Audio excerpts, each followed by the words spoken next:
Okay, Book Anatomy Deep Dive. Today, we're going to be looking at something off of my shelf, something that I backed on Kickstarter. It is a collection of Dick Tracy comics put out by the people at Clover Press. So this was a series of slipcases and softcover books that they put out collecting the Dick Tracy daily strips that were originally printed in black and white. And they covered 4 years, from 1940 to 1944. And we're going to be looking at what they did to these books that make them the attractive piece of art that they are. So Chester Gould worked on Dick Tracy from, get this, 1931 to 1977. 46 years of daily comic strip production. Now, he did have people assist him in that process, including the artists and writers that you would then hand the strip off to when he retired in 1977. Rick Fletcher and Dick Loker, in that order. And what's presented here is a full year of comic strips from each of those years. So what we have here is a softcover booklet, and we're going to talk about that first. So softcover books, pretty standard stuff. Or is it? Because this is not your average softcover book, and I'm going to show you why. So it looks completely normal. You got full colored covers, and then we have black and white interiors. But first thing I noticed is what made this unusual is when I went to measure the thickness of the cover and the interior paperweights. So the cover ended up being much thicker than the thickest paper stock that we typically offer for softcover books. It was far beyond a 14 point. So when I investigated that a little bit closer, I discovered why. There is another sheet of paper glued to the front cover. Now, I can see some evidence of that based on the construction of this spine. As you can see, that is pretty odd. You do not get that kind of geometry in a spine construction with a softcover book. In fact, this is the kind of spine construction you would expect to see in a board book. Let's take a look at that. Now, board books, of course, made for kids. They got the thick, heavy pages, like you see here, usually with a piece of chipboard or with some paper glued to the chipboard.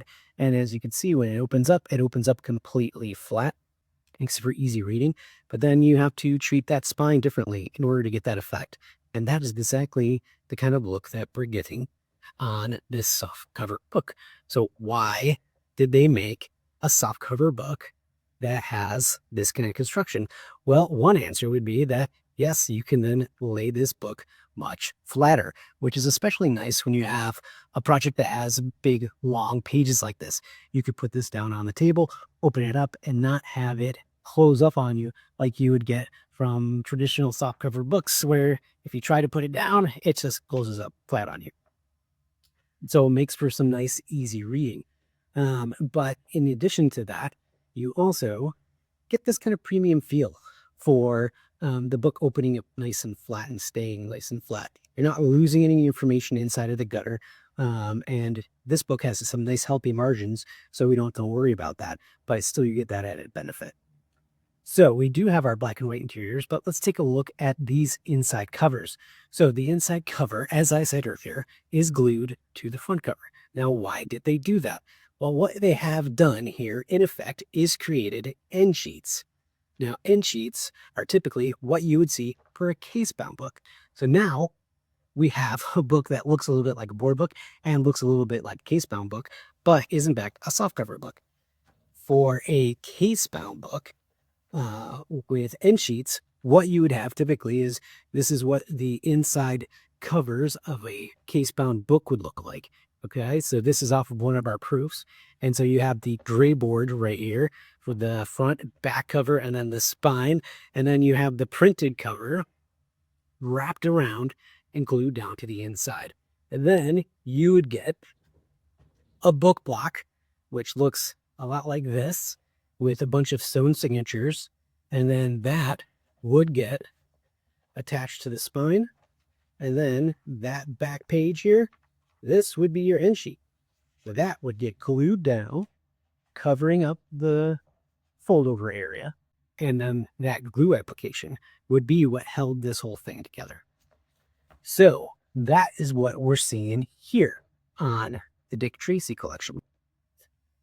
We have that front inside cover is actually acting exactly like an end sheet for a case-bound book. You have your end sheet here, This is also the end sheet. And then this is the end sheet. And they're all treated the same way. And then that end sheet is glued to the interior book block, which you can see right here. They don't separate very easily because they're glued right there. And then that book block is glued to the, typically glued to the spine so that everything holds together, like in a traditional perfect bound book, which is what you would see here. Your book block glued to the spine. But that's not what's happening here. Because they glued like they would for end sheets, the glue doesn't need to be attached to the spine. So you get a floating spine like you're seeing here, which is exactly what you get for a board book. Because it's constructed in this way, we can also see the Smythe sewing. And that is what's holding all the signatures together. So now in a perfect bound book, that is what all this is Smythe sewn signatures together here. So you can see a bunch of individual signatures there, and then those are all held together by the sewing process. And so you can see that on the inside of her project, right there in the gutter. You look in the gutter, you can see where the indentations are of where the needle is passing through the hole as created for the sewing.